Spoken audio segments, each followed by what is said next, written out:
Hey folks, welcome to Module 2. In this module, our expert will be showing you how to create test variations. So get ready to take some notes and let's jump right in. All right, so this is going to be a pretty quick walkthrough of the actual technical aspect of creating a split test. Now, depending on what type of sales page or lead page software you're working with, the process and the user interface might be a little bit different, but the general principles are the same, and most high-end softwares do have this A/B split testing functionality. So you might just have to dig a little bit or get in touch with the support team for your software, and you'll be able to do the same thing regardless of what you're using. In our case, we're using Instapage, which is a very, very good landing page software. And here's the page we were looking at earlier in the previous lesson. So after some time reflecting on the best thing to change on this page, let's say we decided that the first thing we want to test is the headline. Okay, we're looking at everything seems pretty good, but that headline seems a little bit vague. Okay, so let's go ahead and click Create an A/B Test up here in the top left. This right here just became variation A when we did that. So now we're going to create a new variation. This is variation B. They look exactly the same. Let's go ahead and change the copy of the headline. Let's go ahead and change this a little bit.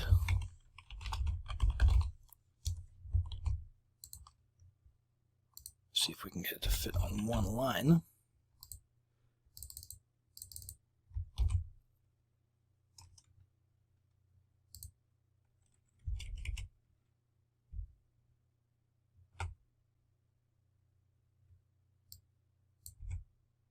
All right, so now we have what is essentially a more specific headline. Rather than just take things to the next level or to a higher level, now we're actually telling the prospect what the benefits of this mastermind will be.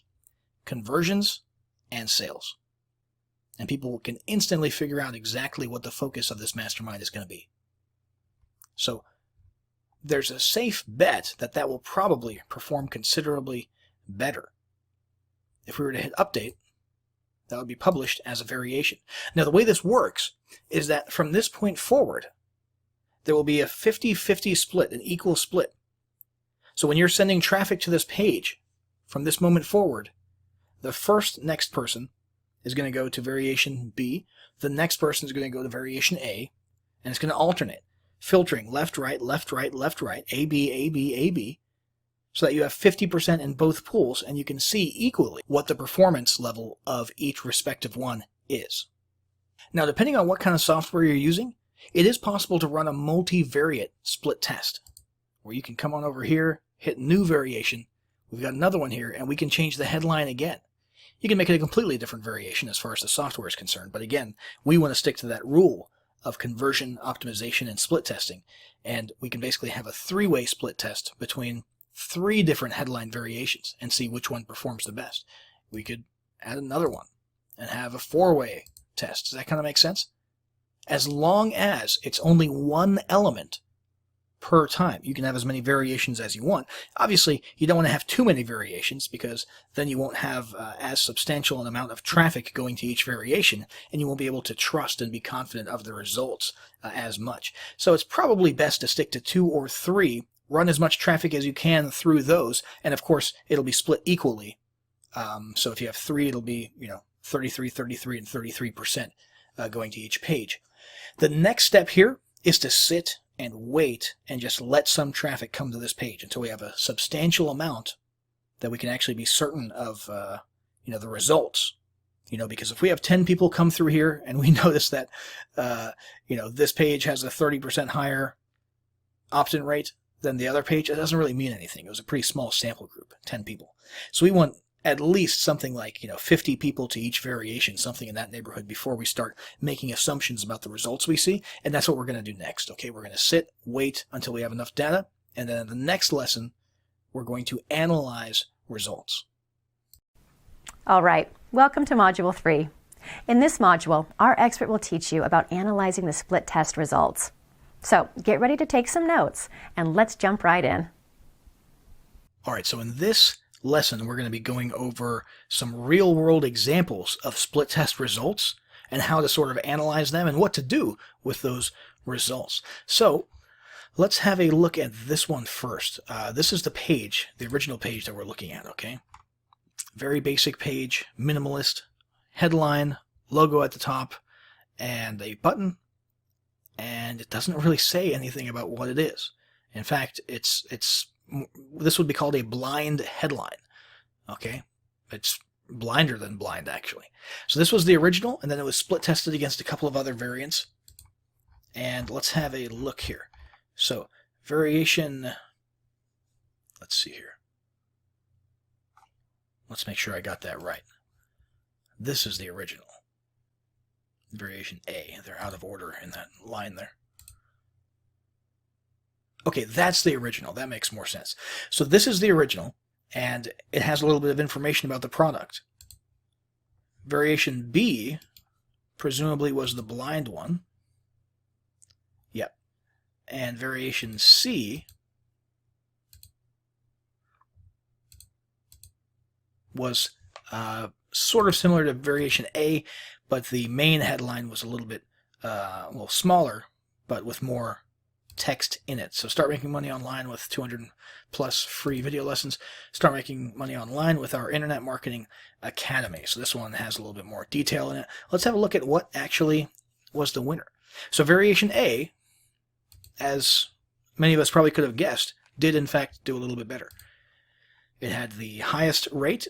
It was 44.7% conversions. So out of 47 visitors to that variation, 21 of them converted, and that's a pretty solid conversion rate. And there's not much of a difference, though, between that, surprisingly, and the blind one. Whereas this one here, surprisingly, did the worst, 30%, 11.5% less. Now, even though we have what most would agree is a reasonable amount of traffic per variation to come to some conclusions, this is pretty low. We would really want to follow that and see if variation C, which is very similar to variation A, is in fact that much worse and does in fact perform that much worse. One might say that this one performs better because it gets the tangible or the specifics out in the main headline, 200 plus free video lessons, while this one, variation B, performs well because it's the opposite extreme, and blind headlines do in fact sort of galvanize people sometimes, depending on who you're targeting. If you're targeting people in the MMO niche, the make money online niche, for example, and they can't make any money online, and they see a blind headline that literally just says start making money online right now, maybe that's the factor that made this one almost as successful as the counterpart with the more detailed headline. So the only way to know for sure would be to send more traffic to it. However, if you're running a live operation, you're not just split testing for fun. Remember, you're actually running a business with dollars and cents. It's hard to do that. It's hard to keep throwing money into something that after this much traffic seems to have a lower conversion rate. So rather than just keep it going equally, some might say it's better to just slowly dial it down so that you can have a little bit of traffic going there, which will be useful for checking back up on that split test and seeing if the results changed, let's say a month from now. But you're not wasting too much money by losing that if in fact it is objectively true that it performs less. And the way that you do that is just adjusting the traffic split. Now again, depending on what software you are utilizing, this may or may not be an option, or it might look a little bit different. But on Instapage it's called traffic split, and you can manually set the traffic split to whatever you want. Absolutely whatever you want. So if we want 15% going to variation C because it's not doing great, but we want to continue accumulating some more traffic and evidence over the course of the coming months and then check again, we can do that. But because these ones are making us the highest number of leads or the highest amount of money right now, we want most of our traffic going there at the moment. Does that kind of make sense? Now let's have another look at a similar real-world example here.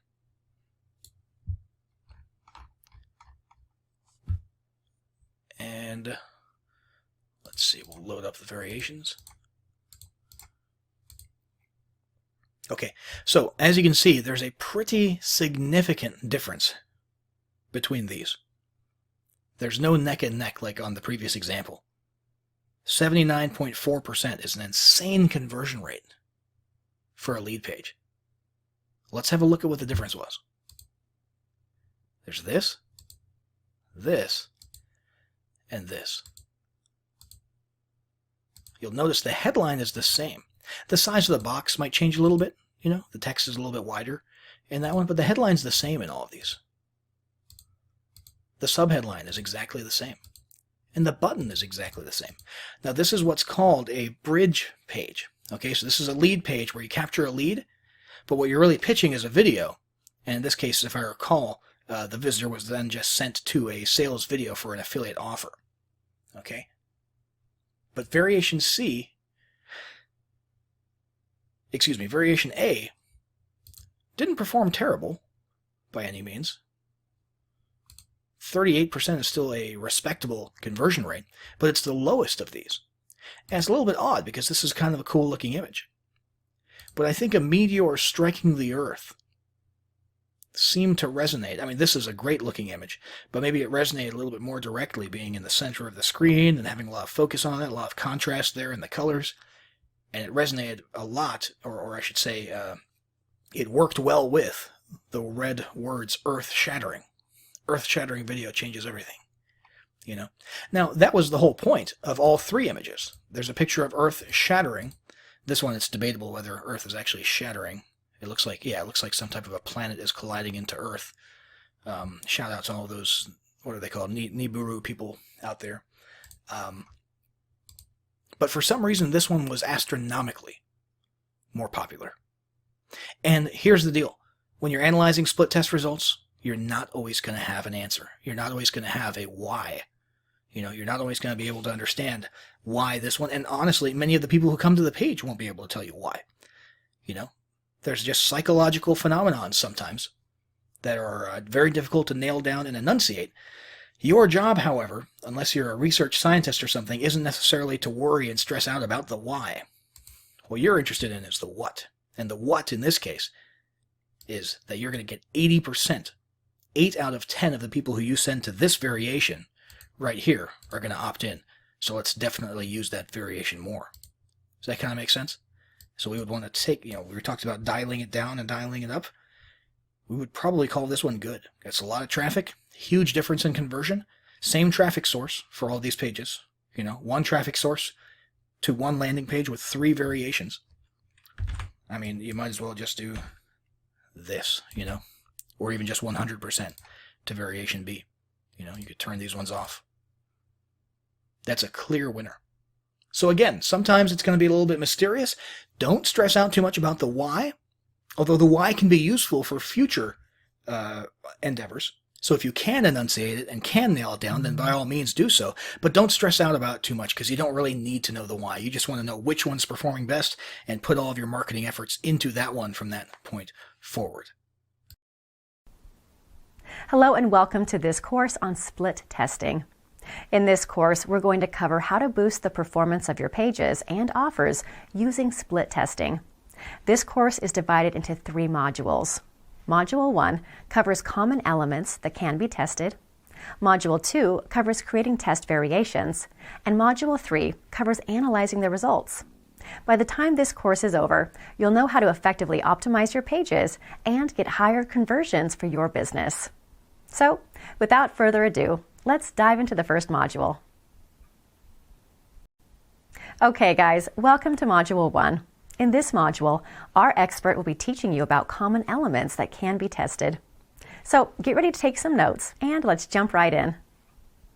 All right, so we're going to use this landing page as an example and look at the various elements that can be split tested when you're trying to optimize your conversion rates. Now, one important thing that I want to emphasize, and we'll come back to it and I'll remind you later, is that you can only test one thing per variable that you're testing. So if you're testing 2 variations, only one element should be changed between the 2.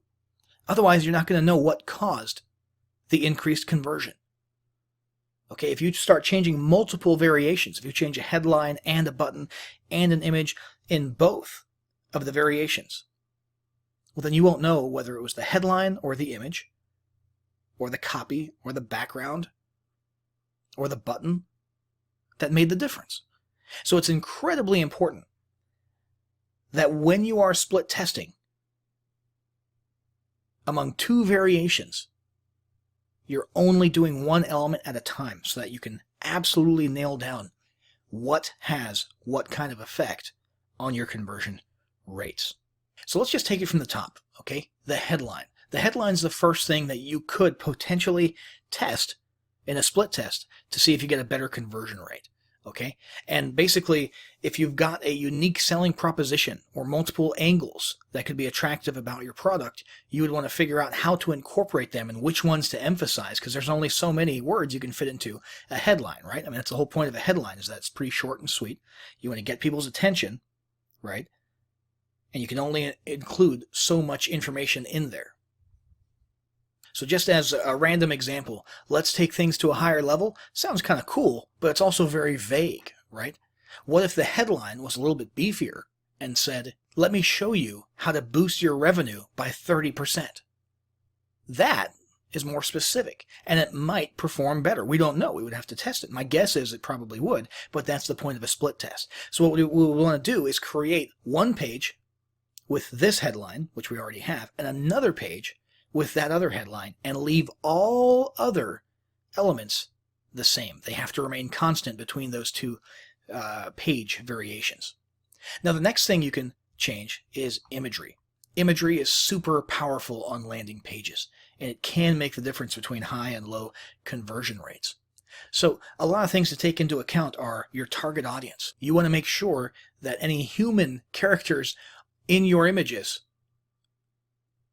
will be relatable or have the desired effect on your audience. So if your audience is in a certain demographic group, just to give you an example, if you start noticing, and this is a real life example here, if you were to start noticing based on your email interaction with people in your customer community that many of them are elderly, many of them are retirees or coming up on retirement, well, guess what? You should probably have some gray hair in your images so that it's relatable, right? Gender is huge. There's competing studies out there as to whether or not a female is more likely to buy something if she sees a male or a fellow female. And it obviously depends on what type of product you're selling. Same thing with a man. Is he more likely to buy something if he sees a female or a male? It depends. If you're selling, masculine products, something like a big manly, deodorant brand, well, then you probably want to see men on screen using it, obviously. But can you incorporate gender into it?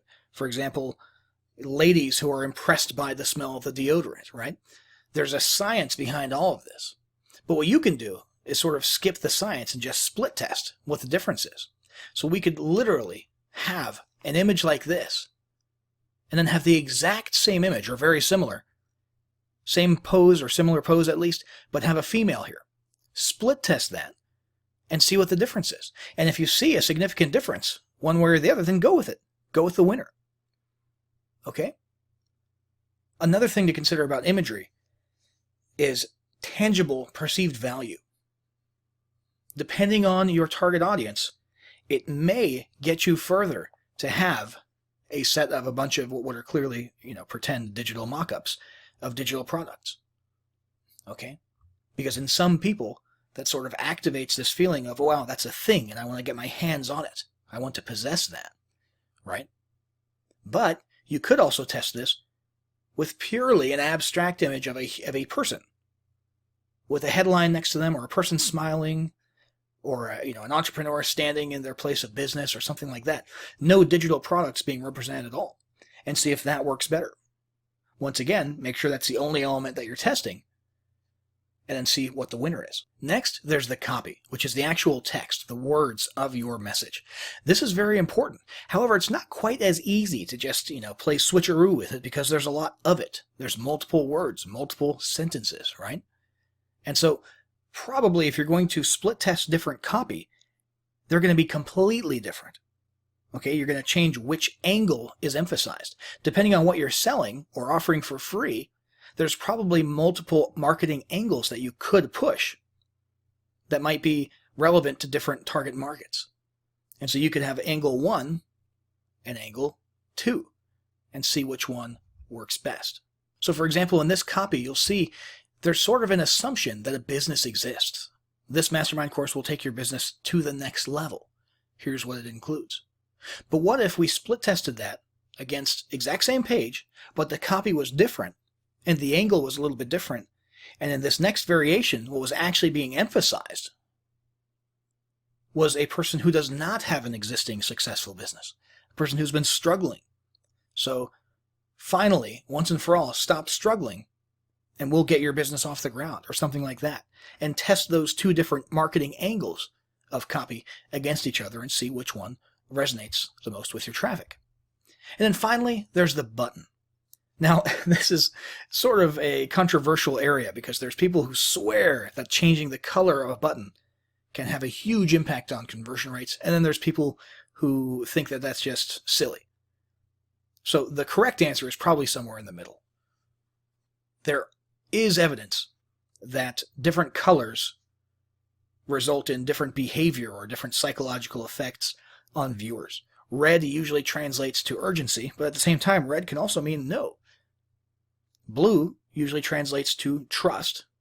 At the same time, blue could, theoretically, not get your people excited enough or galvanized enough. And then there's branding. If brand colors and theme colors, that are part of your identity, are important to you, and maintaining an attractive page are important to you, then you might not have as many options to drastically change to just one specific color on your buy button. But if you do have the flexibility to run a quick test between blue and red, something simple like that, just to see on the off chance that it makes a difference, well, it might be worth doing so. And if the gap between the two of them is significant enough, then bravo, you've got a winner. You can go with whatever color that was, at least for that particular landing page.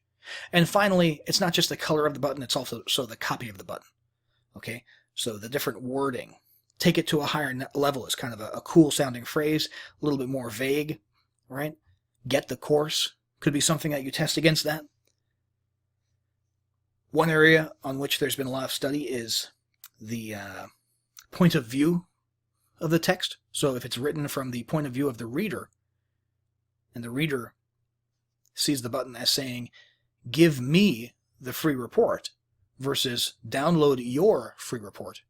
There's been some studies and tests in the past that have shown that the give me the free report, meaning speaking from the perspective of the reader, has a higher conversion rate. It's probably not always going to be the case, but because that phenomenon does exist out there, it might be something smart to test on your pages. So those are some examples of things that you could split test. Remember, always keep in mind between two variations, only have one element different. Otherwise, there's no point in testing. All right. And then the common elements that we talked about were headline, imagery, copy, and buttons.